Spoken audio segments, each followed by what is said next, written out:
Tungabhadra dam 19వ gate వరద తాకిడికి కొట్టుకుపోయింది. ప్రాజెక్ట్ నుంచి 1,00,000 క్యూసెక్లు విడుదలవుతుందని, కర్నూలు, మహబూబ్ నగర్ జిల్లాల్లోని పరివాహక ప్రాంత ప్రజలు అప్రమత్తంగా ఉండాలని అధికారులు కోరారు. ప్రాజెక్ట్ తాజా పరిస్థితిపై ఆరా తీసిన ముఖ్యమంత్రి చంద్రబాబు తాత్కాలికంగా స్టాప్ లాక్ గేట్ ఏర్పాటు చేయడంపై టీబీ డ్యాం అధికారులతో మాట్లాడి తగిన సహకారం అందించాలని మంత్రి పయ్యావుల కేశవ్ను ఆదేశించారు. కర్ణాటక రాష్ట్రంలోని తుంగభద్ర డ్యాం 19వ గేటు కొట్టుకుపోయింది. గత కొద్ది రోజులుగా జలాశయానికి భారీగా వరద ప్రవాహం కొనసాగుతోంది. చైన్ లింక్ తెగిపోవడంతో డ్యాం గేటు కొట్టుకుపోయింది. దీంతో ఆ గేటు నుంచి 40,000 క్యూసెక్కుల నీరు వృధాగా పోతున్నట్లు అధికారులు తెలిపారు. ఇప్పటికే నదిలో భారీగా వరద ఉంది. మొత్తంగా 1,00,000 క్యూసెక్కుల నీరు నదిలో ప్రవహిస్తోందని కర్నూలు, మహబూబ్ నగర్ జిల్లాల్లోని నదీ పరివాహక ప్రాంత ప్రజలు అప్రమత్తంగా ఉండాలని అధికారులు కోరారు. తుంగభద్ర గేటు కొట్టుకుపోవడంపై సీఎం చంద్రబాబు ఆరా తీశారు. జలవనరుల శాఖ మంత్రి నిమ్మల రామానాయుడు, మంత్రి పయ్యావుల కేశవులతో మాట్లాడారు. తాత్కాలిక గేటు ఏర్పాటు చేయడంపై టీబీ డ్యాం అధికారులతో మాట్లాడి తగిన సహకారం అందించాలని మంత్రి పయ్యావుల కేశవును సీఎం ఆదేశించారు. తాత్కాలికంగా స్టాప్ లాక్ గేటు ఏర్పాటు చేయడానికి ఇబ్బందులున్నాయని మంత్రి పయ్యావుల కేశవ్ వెల్లడించారు. టీబీ డ్యాం 1960లో నిర్మించిన పాత డిజైన్ కావటం వల్ల స్టాప్ లాక్ గేటు ఏర్పాటు చేయలేని పరిస్థితి నెలకొందని కేశవ్ చంద్రబాబుకు తెలిపారు. అలాగే నీటిపారుదల శాఖ ప్రిన్సిపల్ సెక్రటరీతో సీఎం మాట్లాడి వివరాలు తెలుసుకున్నారు. తుంగభద్ర గేటు ఘటనపై మంత్రి నిమ్మలతో ఫోన్లో చంద్రబాబు మాట్లాడారు. సీఎం ఆదేశాలతో ఘటనా స్థలికి ఇంజనీర్ల బృందం వెళ్లిందని, అలాగే ఘటనా స్థలికి సెంట్రల్ డిజైన్ కమిషనర్ వెళ్లారని తెలిపారు. శ్రీశైలం, సాగర్, పొలిచింతల ప్రాజెక్టుల అధికారులను అప్రమత్తం చేశామని, నిమ్మల లోతట్టు ప్రాంత ప్రజలను అప్రమత్తం చేయాలని కలెక్టర్ను ఆదేశించామని అన్నారు. కౌతాలం, కోస్గి, మంత్రాలయం, నందవర్గం ప్రజలు అప్రమత్తంగా ఉండాలని సూచించారు. మరి సమన్వయం ఎప్పటికప్పుడు చేసుకుంటూ అందులో భాగంగా పర్టికులర్గా ఏదైతే ఈ యొక్క గేట్స్ అమరికలో అత్యంత నిపుణత కలిగినటువంటి కన్నమనాయుడు గారు మొన్న పోలవరం ప్రాజెక్ట్ ఆ గేట్ల అమరికలో కూడా ఆయన కీలకంగా వ్యవహరించిన వ్యక్తి. ఆ కన్నమనాయుడు గారి యొక్క సారథ్యంలో ఏదైతే మన రాష్ట్రానికి సంబంధించినటువంటి యొక్క సెంట్రల్ డిజైనింగ్ ఆర్గనైజేషన్ ఏదైతే ఉందో ఆ సిఈ, ఎస్సీ, ఈఈలు వీరందరూ కూడా ఒక బృందంగా ఏర్పడి వెంటనే ఆ కొట్టుకుపోయినటువంటి గేట్కి పునర్నిర్మాణం చేయాలని చంద్రబాబు నాయుడు గారు ఇచ్చిన ఆదేశాలని ఇమ్మీడియట్లీ అమలు చేసుకుంటూ వస్తూ ఉన్నాం. ఏదైతే ఈ యొక్క తుంగభద్ర ప్రాజెక్టు పురాతన ప్రాజెక్టు కావడం వల్ల ఈ యొక్క గేట్కి ఇటువంటి సమస్య వచ్చినప్పుడు ఏదైతే స్టాప్ లాక్ గేట్స్ దీనికి ఆల్టర్నేటివ్ లేకపోవడం వల్ల ఈరోజు 30,000 క్యూసెక్కుల నీరు వరకు కూడా ఆ యొక్క కొట్టుకుపోయిన గేట్ నుంచి కిందకి పోతున్నటువంటి పరిస్థితి. అయితే ఒక్క గేట్ నుంచే ఇంత నీరు పోతే మిగిలిన గేట్స్ కూడా ప్రెజర్ ఏర్పడుతుందనే ఉద్దేశంతో, అదేవిధంగా మళ్ళీ కొట్టుకుపోయినటువంటి గేటు స్థానంలో మరొక గేటుని ఏర్పాటు చేయాలి కాబట్టి నీటిని కూడా తగ్గించాలనే ఉద్దేశంతో 90,000 క్యూసెక్కుల నీరు వరకు కూడా క్రిందకి వదులుతున్నామని చెప్పేసి సంబంధిత ప్రాజెక్టు అధికారులు కూడా చెప్పడం జరుగుతూ ఉంది. ఏదైతే ఈ యొక్క కొట్టుకుపోయినటువంటి గేటు సైజు చూస్తే 60 అడుగులు ఇంటూ 20 అడుగులు. అయితే ఎమ్మెల్సీ ఎన్నికల నేపథ్యంలో కార్పొరేటర్లతో సమావేశం అయ్యామని, 12వ తేదీన నామినేషన్ వేస్తానని మంత్రి బొత్స సత్యనారాయణ చెప్పారు. ఈ క్రమంలో అందరి సహకారం కావాలని కోరుతున్నామన్నారు. పోలింగ్ వరకు తమ వ్యూహం ఎవరికీ అంతుపట్టదని అన్నారు. విశాఖలో వైసీపీకి సంపూర్ణ మెజార్టీ ఉందని అన్నారు. కూటమి ఎన్ని అడ్డంకులు సృష్టించినా తన విజయాన్ని ఎవరూ ఆపలేరని పేర్కొన్నారు. వైసీపీకి 620కి పైగా ఓట్లు ఉన్నాయని, టీడీపీకి 200 ఓట్ల బలం మాత్రమే ఉందని తెలిపారు. మాజీ మంత్రి కన్నబాబు మాట్లాడుతూ కూటమికి ఈ ఎన్నికల్లో బలం లేకున్నా పోటీ చేస్తుందని, దొడ్డిదారిన ప్రలోభాలకు గురిచేసి గెలిచేందుకు కుట్రలు పన్నుతుందని ఆరోపించారు. సీనియర్ నాయకుడు మాజీ మంత్రి బొత్స సత్యనారాయణ గెలిస్తే కౌన్సిల్లో ప్రజా సమస్యలపై గొంతు విప్పుతారని అన్నారు. అందరూ జగన్మోహన్ రెడ్డి గారు ఏదైతే నిర్దేశించారో దాన్ని అందరం కూడా ఎన్నికల్లో విజయం చేకూర్చాలనే మాటని అందరూ రిక్వెస్ట్ చేస్తాం. అందరూ కూడా ఒకే మాట ఉంటామని చెప్పారు. నేను ఏది మీతో మాట్లాడుకోలేదు. సమావేశం జరిగింది. అది ఎన్నికలు 30వ తారీఖున ఎన్నికలు అవుతాయి. అయిన తర్వాత అవన్నీ రిజల్ట్ సమాధానం చెప్తారు. వైఎస్ఆర్ పార్టీ అభ్యర్థిగా మా సీనియర్ నాయకులు బొత్స సత్యనారాయణ గారిని గౌరవ ముఖ్యమంత్రి, మా పార్టీ మాజీ ముఖ్యమంత్రి, మా పార్టీ అధ్యక్షులు జగన్మోహన్ రెడ్డి గారు నిర్ణయం తీసుకున్నారు. ఇప్పటికే తొలి విడత ప్రచారం ఈ రోజుతో పూర్తయింది. అందరూ ఓటర్లని కలుసుకున్నారు. అభ్యర్థిగా మా బొత్స సత్యనారాయణ గారు, అదేవిధంగా మిగతా ఈ జిల్లాలోని మాజీ శాసనసభ్యులు కానీ సీనియర్ నాయకులు అందరూ కూడా పూర్తిగా ఆయన కోసం మద్దతుగా పనిచేస్తూ ఉన్నారు. ముఖ్యమంత్రి గారు ఇప్పటికే చాలామంది ఎంపీటీసీలు కానీ ఈ స్థానిక నాయకులతో కానీ భేటీ అయ్యారు, వారితో మాట్లాడారు, వారిని మోటివేట్ చేశారు. తప్పకుండా ఈ ఎన్నికల్లో మేము విజయం సాధిస్తాం. మాకు 850 ఓట్లలో 650 ఓట్లు పైచిలకు వైఎస్ఆర్ పార్టీ బీఫామ్ మీద గెలిచిన అభ్యర్థులు ఉంటే, మా ఓటర్లు ఉంటే, చంద్రబాబు నాయుడు గారు పోటీ పెట్టాలనుకోవడం ఏంటి అంటే నైతిక విలువలు లేని రాజకీయం చేయడానికి సిద్ధం అవడమే కదా, మీరు ప్రలోభాలు పెట్టడానికి సిద్ధం కావడమే కదా. మా ఓటర్లని ప్రలోభపెట్టి మా ఓటర్లను బెదిరించి మీరు తీసుకెళ్లాలనే ప్రయత్నమే కదా. దాన్ని ఎదుర్కొంటాం. ఎందుకంటే మా వైఎస్ఆర్ పార్టీ ఒక బలమైన సంకేతాన్ని ఈ ఎన్నిక గెలవడం ద్వారా ఈ రాష్ట్రానికి, ఈ ప్రజలకి, మా పార్టీ నాయకత్వానికి, క్యాడర్కి, అందరికీ కూడా మేము ఇస్తాం, ఒక మెసేజ్ ఇస్తాం. అందుకనే తప్పకుండా మేము ఐకమత్యంతో పనిచేస్తున్నాం. 100% ఈ ఎన్నికల్లో గెలిచి తీరుతాం. దేవాదాయ శాఖలో ఏ చిన్న ఆరోపణలు వచ్చినా నివేదికలు తెప్పించుకుంటున్నామని మంత్రి ఆనం రామనారాయణ రెడ్డి పేర్కొన్నారు. అధికారుల పనితీరును మెరుగుపరుస్తున్నామని చెప్పారు. నెల్లూరు జిల్లాలో 5 దేవాదాయ శాఖ అధికారులపై చర్యలు తీసుకున్నామని, మరో వివాదాస్పద అధికారిపై విచారణ జరుగుతుందని తెలిపారు. రాష్ట్రంలోని దేవాలయాలకు త్వరలో కొత్త పాలక మండళ్లు ఏర్పాటు చేస్తామని మంత్రి ఆనం రామనారాయణ రెడ్డి తెలిపారు. తిరుమల నుంచే దేవాదాయ శాఖలో ప్రక్షాళన మొదలైందని అన్నారు. భగవంతుడి ఆస్తుల రక్షణే తమ ప్రభుత్వ కర్తవ్యమని పేర్కొన్నారు. 27,127 ఆలయాల పరిధిలో 4.65 లక్షల ఎకరాల భూమి ఉందని పేర్కొన్నారు. అదేవిధంగా ఆలయ భూముల్లో ఆక్రమణలు తొలగిస్తామని చెప్పారు.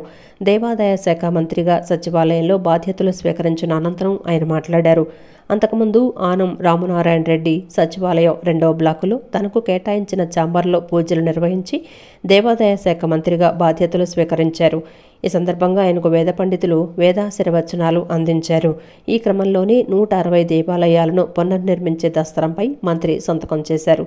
దేవాదాయ శాఖలో ఏ చిన్న ఆరోపణలు వచ్చినా నివేదికలు తెప్పించుకుంటామని ఆనం రామనారాయణ రెడ్డి తెలిపారు. గత ప్రభుత్వంలో తిరుమల నుంచి అరసవల్లి వరకు భూములు అన్యాక్రాంతం అయ్యాయని ఆనం రామనారాయణ రెడ్డి ఆరోపించారు. ఇప్పుడు ఏ చిన్న సంఘటన జరిగినా వెంటనే చర్యలు తీసుకుంటున్నామని చెప్పారు. ప్రజాగళం, యువగళంలో వచ్చిన వినతులను పరిష్కరిస్తామని పేర్కొన్నారు. దేవాదాయ శాఖలో అధికారుల పనితీరును మెరుగుపరుస్తున్నామని తెలిపారు.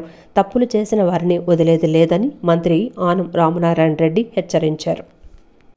దేవుడు ఆస్తులను కూడా వదలని పరిస్థితులు అనేకం మీడియాలో మీరే ప్రచురించారు, మీరే అందరికీ చెప్పడం కూడా జరిగింది. ప్రభుత్వం కూడా ఎప్పటికప్పుడు నివేదికలు తెప్పించుకోవాల్సిన అవసరం ఉన్నా గత ప్రభుత్వం నిర్లక్ష్యం చేసింది.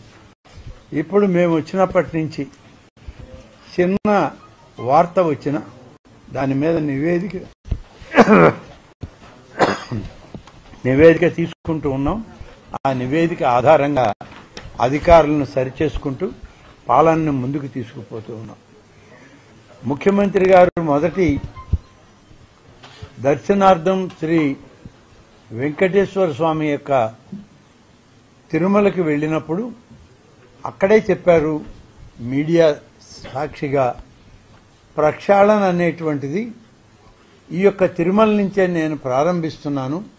తిరుమల నుంచే ఈ రాష్ట్ర పనితీరు, అలాగే దేవాదాయ శాఖలో అన్ని విషయాలను కూడా ప్రక్షాళన చేసి దేవదేవుని యొక్క ఆశీస్సులతో ముందుకు పోతామని చెప్పడం జరిగింది.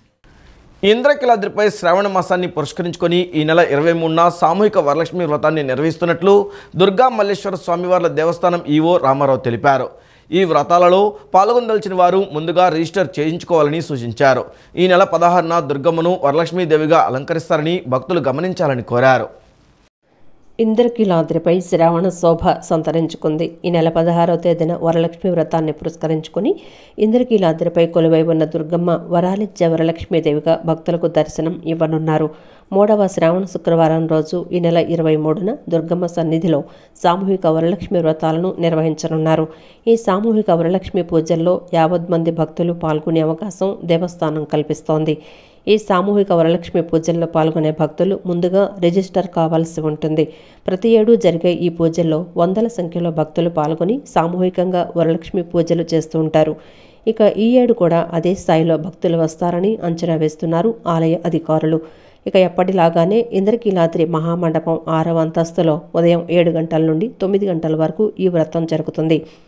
శ్రావణ మాసం శుక్లపక్షంలో పౌర్ణమికి ముందు వచ్చే శుక్రవారాన్ని వరలక్ష్మి వ్రతంగా జరుపుకోవటం మన హిందూ సాంప్రదాయం. హిందూ సాంప్రదాయంలో వరలక్ష్మి వ్రతానికి ఒక ప్రత్యేకమైన విశిష్టత ఉంది. దీన్ని వివాహమైన మహిళలు ఖచ్చితంగా పాటిస్తారు. వరాలిచ్చే వరలక్ష్మీదేవికి వరలక్ష్మి వ్రతం రోజు పూజ చేస్తే పసుపు కుంకుమలతో నిండు నూరేళ్లు సౌభాగ్యంతో ఉంటూ అష్టైశ్వర్యాలతో పిల్లాపాపలతో సుఖ సంతోషాలతో ఉంటారని నమ్మకం. ఇదే విషయాన్ని శివుడు పార్వతీదేవికి చెప్పినట్లుగా స్కంద పురాణంలో కూడా ఉంది. శ్రావణ మాసం విశేషంగా నోములకు వ్రతాలకు ప్రసిద్ధి.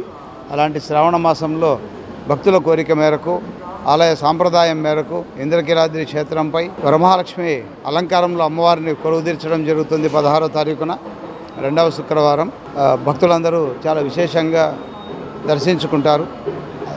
ఆ తర్వాత వారంలో సామూహిక వరలక్ష్మి వ్రతం జరుగుతుంది. ఇంటిలో వరలక్ష్మి వ్రతం చేసుకోలేని వాళ్ళు లేదా ఇబ్బందులు ఉన్నటువంటి వాళ్ళు దేవస్థానంలో చేసుకోవాలా వరలక్ష్మి వ్రతాన్ని అనే కోరిక ఉన్నటువంటి వాళ్ళందరూ కూడా ఇక్కడ వరలక్ష్మి వ్రతాన్ని చేసుకోవాల్సిందిగా విజ్ఞప్తి చేస్తున్నాము. దీనికి ముందుగా నమోదు చేసుకొని 23వ తారీఖున ఉదయం ఈ కార్యక్రమం ఉంటుంది. వారు సామూహిక వరమహాలక్ష్మి వ్రతాల్లో పాల్గొనాల్సిందిగా విజ్ఞప్తి చేస్తున్నాము.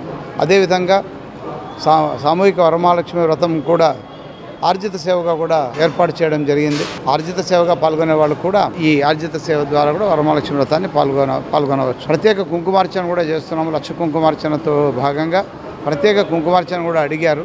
ప్రత్యేక కుంకుమార్చన కోసం మరి వారు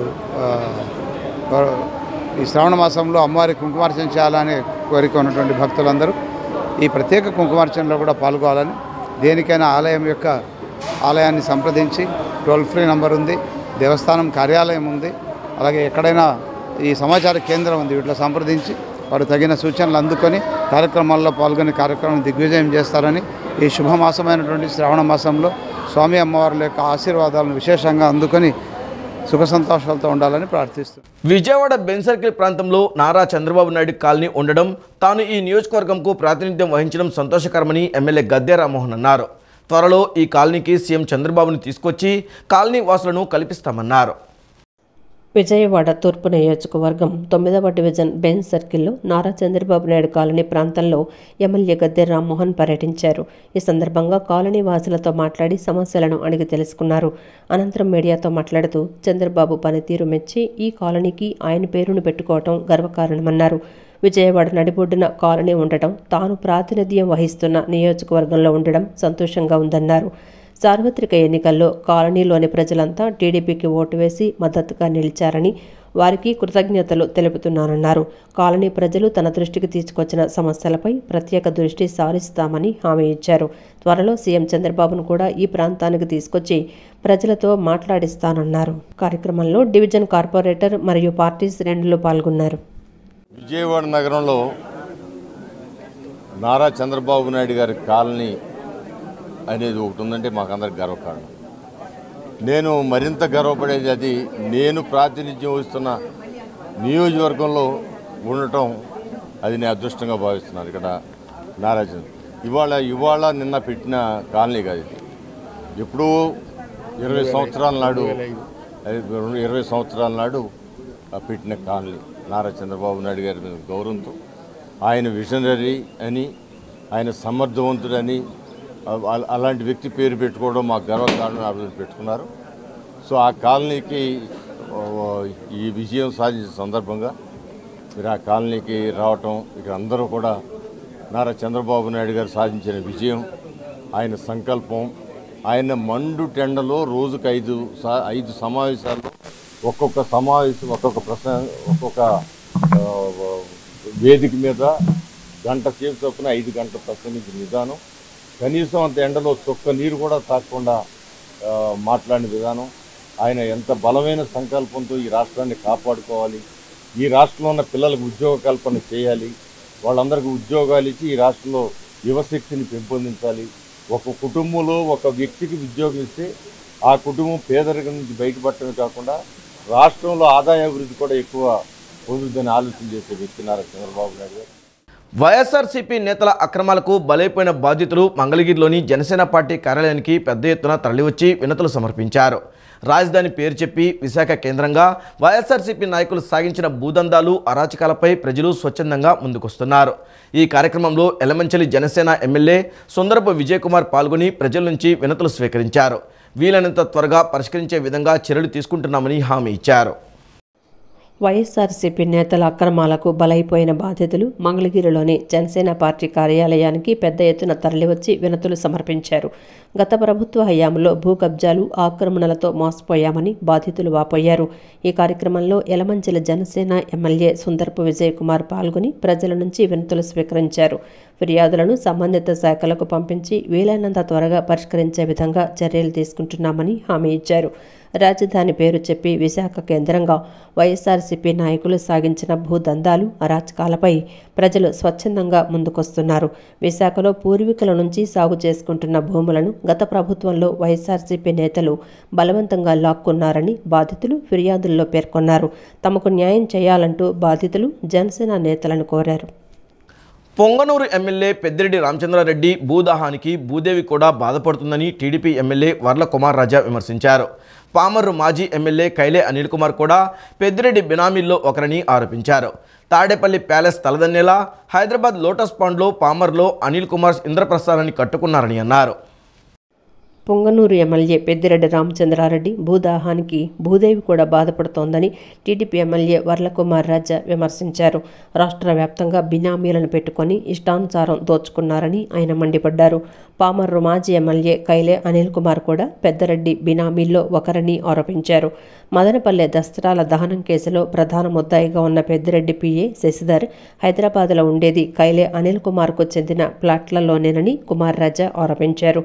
ఎన్నికల అఫిడవిట్లో 5.35 లక్షలు వార్షిక ఆదాయమని కైలే అనిల్ కుమార్ పొందుపరిచారని, కానీ పామరులో అనిల్ కుమార్ ఆస్తులు చూస్తే అందరూ అవాక్కవ్వాల్సిందేనని అన్నారు. తాడేపల్లి ప్యాలెస్ తలదన్నేలా హైదరాబాద్ లోటస్ పాండ్లో పామరులో అనిల్ కుమార్ ఇంద్రప్రస్థానాన్ని కట్టుకున్నారని ఆరోపించారు. 2005లో తనకు 2 వీలర్ మాత్రమే ఉందని చెప్పుకునే అనిల్కు నేడు 4 ఫార్చునర్ కార్లు పామర్రు, విజయవాడ, హైదరాబాద్, బెంగళూరు, హనుమాన్ జంక్షన్లో ప్యాలెస్లో ఎలా వచ్చాయని నిలదీశారు. దళితులను చంపిన వారిని పక్కనే పెట్టుకుని తిరుగుతున్న జగన్ రెడ్డికి అంబేద్కర్ గురించి మాట్లాడే అర్హత లేదని వర్లకుమార్ రాజా విమర్శించారు. మదనపల్లిలో సబ్ కలెక్టర్ కార్యాలయంలో ఫైల్ దగ్ధం జరిగితే ఆ ఫైల్ దగ్ధం కేసులో ప్రథమ సూత్రధారి, పాత్రధారి, అదేవిధంగా ఏదైతే ఈ పెద్దిరెడ్డి గారి పిఏ ఉన్నాడో శశిధర్, ఆయన నెంబర్ 1 అయితే నెంబర్ 2 ఈ ఎమ్మెల్యే కైలా అనిల్ కుమార్ గారిని కూడా నేను తెలియజేస్తున్నా. మాజీ ఎమ్మెల్యే అయ్యప్ప సొసైటీ హైదరాబాద్లోని అయ్యప్ప సొసైటీ ఈ కైలా అనిల్ కుమార్ గారి అపార్ట్మెంట్. అక్కడ ఈ శశిధర్ ఒక తాళం పెట్టుకునే అపార్ట్మెంట్లో 2వ తాళం ఈ అనిల్ కుమార్ గారి చేతిలో. వీళ్ళిద్దరూ కూడా దాదాపుగా 4 సంవత్సరాలు ఈ హైదరాబాదులో నివాసం ఉంటూ హైదరాబాదులో, ఆంధ్ర రాష్ట్రంలో, అదేవిధంగా పామర్ నియోజకవర్గంలో కూడా ఈ పెద్దిరెడ్డి గారికి బినామీలుగా ఉన్నారు అని కూడా మీ అందరికీ తెలియజేస్తున్నా. మచ్చుగ్గా ఒక ఉదాహరణ, కేవలం 5,35,000 వార్షిక ఆదాయం ఉంది నాకు అని అఫిడవిట్లో పొందుపరిచారు మాజీ ఎమ్మెల్యే కైలా అనిల్ కుమార్ గారు. బాపులపాడు మండలం కోడూరుపాడు హెచ్పీ పెట్రోల్ బంక్ వద్ద జాతీయ రహదారిపై నిన్న అర్ధరాత్రి రోడ్డు ప్రమాదం జరిగింది. లారీ డ్రైవర్ లారీని పక్కకు ఆపి రోడ్డు దాటుతుండగా ద్విచక్ర వాహనం అతివేగంతో వచ్చి ఢీకొట్టింది. ఈ ప్రమాదంలో లారీ డ్రైవర్కు తీవ్ర గాయాలయ్యాయి. శతగాత్రుడు విజయనగరానికి చెందిన మారుడు లోకేష్గా గుర్తించారు. సంఘటనా స్థలానికి చేరుకున్న వీరవల్లి పోలీసులు రోడ్డు ప్రమాదంలో తీవ్ర గాయాలు పాలైన వ్యక్తిని చికిత్స నిమిత్తం అంబులెన్స్లో విజయవాడ జీజీహెచ్కు తరలించారు. ఈ ప్రమాదంపై కేసు నమోదు చేశారు. విజయవాడ నగరం ఫ్యాషన్, గోల్డ్, డైమండ్ హబ్గా మారిందని విజయవాడ సెంట్రల్ ఎమ్మెల్యే బోండా ఉమామహేశ్వరరావు తెలిపారు. అన్ని రకాల కార్పొరేట్ స్థాయి షోరూంలు విజయవాడలో వచ్చాయని అన్నారు. జోసలుకాస్ సంస్థ బంగారు, వజ్రాభరణాల వ్యాపారం చేయడం మాత్రమే కాకుండా కార్పొరేట్ సోషల్ రెస్పాన్సిబిలిటీ ఫండ్స్తో సెంట్రల్ నియోజకవర్గంలోని ప్రభుత్వ పాఠశాలలకు డెస్క్టాప్ కంప్యూటర్లు, వాటర్ ప్యూరిఫైర్లు అందజేయడం అభినందనీయమన్నారు. బంగారు, వజ్రాభరణాల రంగంలో పేరొందిన జోసాలుకాస్ సంస్థ 60వ వార్షికోత్సవాన్ని విజయవాడ మహాత్మాగాంధీ రోడ్డులోని జోసాలుకాస్ షోరూంలో ఘనంగా నిర్వహించారు. ఈ కార్యక్రమానికి విజయవాడ సెంట్రల్ నియోజకవర్గ ఎమ్మెల్యే బోండా ఉమామేశ్వరరావు ముఖ్య అతిథిగా విచ్చేశారు. వార్షికోత్సవ వేడుకలను జ్యోతి ప్రజ్వలన చేసి ప్రారంభించారు. వార్షికోత్సవ కేక్ కట్ చేసి షోరూం ప్రతినిధులకు తినిపించారు. అనంతరం బంగారు, వజ్రాభరణాల్లో ఉన్న వివిధ రకాల మోడల్స్ను తిలకించారు.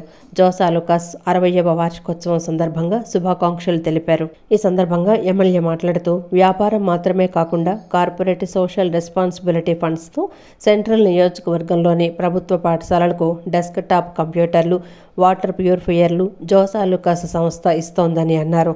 ప్రభుత్వ పాఠశాలలకు ఇటువంటి సహాయ సహకారాలు అందించడం ఆనందదాయకమన్నారు. మిగిలిన కార్పొరేట్ షోరూములు కూడా ఈ విధంగా సేవా కార్యక్రమాలు చేయాలన్నారు. ప్రభుత్వ పాఠశాలల్లో అన్ని సదుపాయాలు కల్పించి ప్రైవేటు విద్యా సంస్థలకు ధీటుగా మార్చడానికి అటు ప్రభుత్వం తరపు నుంచి దాతల ద్వారా అన్ని ప్రయత్నాలు జరుగుతున్నాయని తెలిపారు. జోసా లుకాస్ సంస్థ వ్యాపారం భవిష్యత్తులో మరింత అభివృద్ధి చెందాలని, మరిన్ని సేవా కార్యక్రమాలు చేయాలని ఆకాంక్షించారు. విజయవాడ నగరం ఫ్యాషన్ హబ్గా, గోల్డ్ హబ్గా, డైమండ్ హబ్గా మారింది. అన్ని రకాల కార్పొరేట్ లెవెల్ స్టాల్స్ అన్ని కూడా, షోరూమ్స్ అన్ని కూడా విజయవాడలో వచ్చినాయి. ఇవాళ ప్రముఖ గోల్డ్ బిజినెస్ లో అపారమైన అనుభవం జోసా లుకాస్ 60th యానివర్సరీ ఈరోజు ఇక్కడ షోరూమ్ లో జరుపుకోవడం, దానికి గెస్ట్ గా పిలవటం సంతోషం. అట్లాగే వీళ్ళు జోసా లుకాస్ వాళ్ళు వ్యాపారం చేయటమే కాకుండా సిఎస్ఆర్ ఫండ్స్ ని, ఏదైతే కార్పొరేట్ సోషల్ రెస్పాన్సిబిలిటీ ఫండ్స్ ఏదైతే ఉన్నాయో దాన్ని విజయవాడ సెంట్రల్ నియోజకవర్గంలో గవర్నమెంట్ స్కూల్స్ కి డెస్క్ టాప్ కంప్యూటర్స్, అట్లాగే వాటర్ ప్యూరిఫైయర్స్ ఇవన్నీ కూడా ఇస్తా ఉన్నాం. సంతోషం. ఎందుకంటే గవర్నమెంట్ స్కూల్స్ కి ఇలాగ అందరూ సహాయం చేయటం మంచి సాంప్రదాయం. మిగిలినటువంటి కార్పొరేట్ సెక్టార్ లో ఉన్నటువంటి షోరూమ్స్ కూడా ఈ విధంగా అందరూ ఆచరించాలని కోరుతా ఉన్నాం. అందరికీ కూడా రిక్వెజేషన్ కూడా పంపిస్తాం. మళ్ళా ఏదైతే గవర్నమెంట్ స్కూల్స్ లో అన్ని సదుపాయాలు టాప్ మోస్ట్ స్కూల్స్ గా మార్చడానికి అటు ప్రభుత్వ పరంగా ఇటు ప్రైవేట్ డోనర్స్ నుంచి రెండు వైపుల నుంచి కూడా ప్రయత్నాలు జరుగుతూ ఉన్నాయి. దాంట్లో భాగంగానే వాళ్ళు జోసా లుకాస్ వాళ్ళు సెంట్రల్ నియోజకవర్గంలో 10 స్కూల్స్ కి desk top computers, water purifiers ఇచ్చినందుకు వాళ్ళకి హృదయపూర్వకంగా అభినందన తెలియజేస్తూ భవిష్యత్తులో కూడా మరిన్ని సేవా కార్యక్రమాలు జరగాలి. మంచి క్వాలిటీ గోల్డ్, క్వాలిటీ ఆర్నమెంట్స్ ని వీళ్ళు అమ్ముతా ఉన్నారు. బ్రహ్మాండంగా వీళ్ళ బిజినెస్ కూడా సక్సెస్ అవ్వాలని కోరుకుంటూ సెలవు. అనంతరం జోసా లుకాస్ సంస్థ ప్రతినిధి మాట్లాడుతూ 60వ వార్షికోత్సవం సందర్భంగా వినియోగదారులకు 6 కోట్ల రూపాయల విలువ గల బహుమతులు అందిస్తున్నారని, 6 వారాల వేడుకగా జరుపుతున్నారని అన్నారు. వారానికి ఒక డ్రా తీస్తారని, డ్రా విజేతకు ఒక్కో కారు ఇస్తారని తెలిపారు. అదే కాకుండా టీవీ, ఫ్రిడ్జ్, వాషింగ్ మిషన్ వంటి బహుమతులు కూడా లక్కీ డ్రాలో గెలవచ్చని చెప్పారు. ప్రతి కొనుగోలుపై ఒక బహుమతి ఇస్తున్నామని అన్నారు. ఎలా ఇస్తున్నారంటే 6 వారాల వేడుకగా ఇది జరుపుతూ ఉన్నారనమాట. 6 వారాల వేడుకగా ఇది జరుపుకుంటూ వారానికి ఒక డ్రా తీస్తూ ఉంటారు. అంటే 6 కార్లు మెయిన్గా ఉంటాయి. Main part of the mega bumper offer ఏంటంటే 6 కార్లు వారానికి ఒక్కొక్క డ్రాలో ఒక్కొక్క కారు వస్తూ ఉంటుంది అనమాట. 6 కార్లు ఇలా తీయడం జరుగుతుంది. అదే కాకుండా ఇంకా చిన్న చిన్న డ్రాస్ ఉంటాయి. అందులో మినిమంగా ఏంటంటే TV, fridge, washing machine etcetera ఇవన్నీ ఉంటాయి అనమాట. అండ్ ఇదే కాకుండా ఎవ్రీ పర్చేజ్కి, అంటే చిన్న చిన్న పర్చేజ్లకు కూడా ఉంటారు కదా, వాళ్ళకు కూడా ఏదో ఒక గిఫ్ట్ కంపల్సరీగా ఉండాలి. కాబట్టి ఎవ్రీ గోల్డ్ పర్చేజ్లో ఒక గిఫ్ట్ కూడా అలాట్ చేయడం జరిగింది.